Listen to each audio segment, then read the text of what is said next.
It's Good Friday. Hi, I'm Chris from Generations Church in Gresham, Troutdale, and Wood Village areas of Oregon. I hope that you are all doing well as we all navigate the unfamiliar waters of COVID-19 social distancing. Our churches may be closed, but church is never closed, is it? The church isn't a building, it's you and me. Today I'm delighted to share with you what it is that makes Good Friday so good.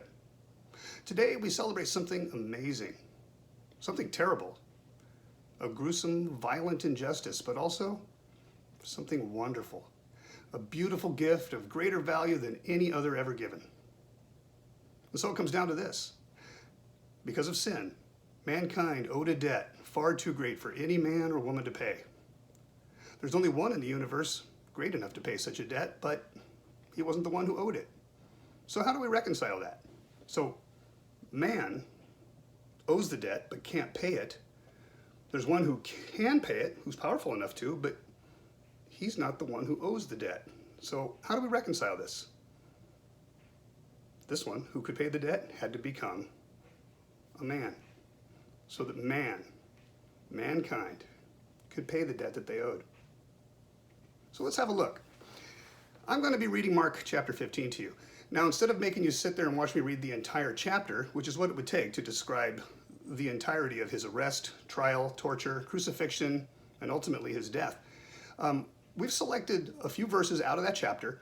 We're going to put those together into sort of a truncated version of chapter 15. I'm going to be reading verses 1, 15, 22 through 25, 37, and I'll be finishing with verse 39. I'll be reading from the English Standard Version.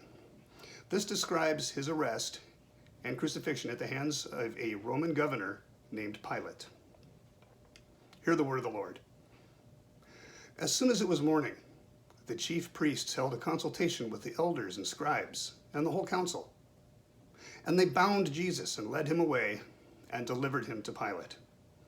So Pilate, wishing to satisfy the crowd, released for them Barabbas. And having scourged Jesus, he delivered him to be crucified.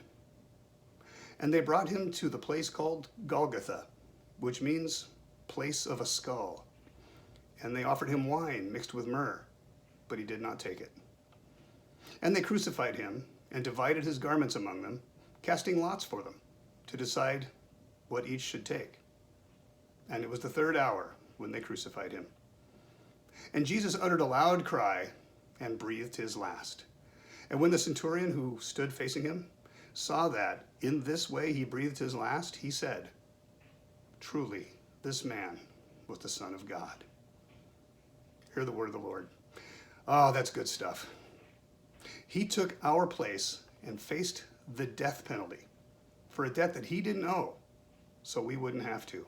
A gift of greater value than any ever given. I'm looking forward to tomorrow's scripture reading right here on this YouTube channel. I hope you'll tune in. God bless.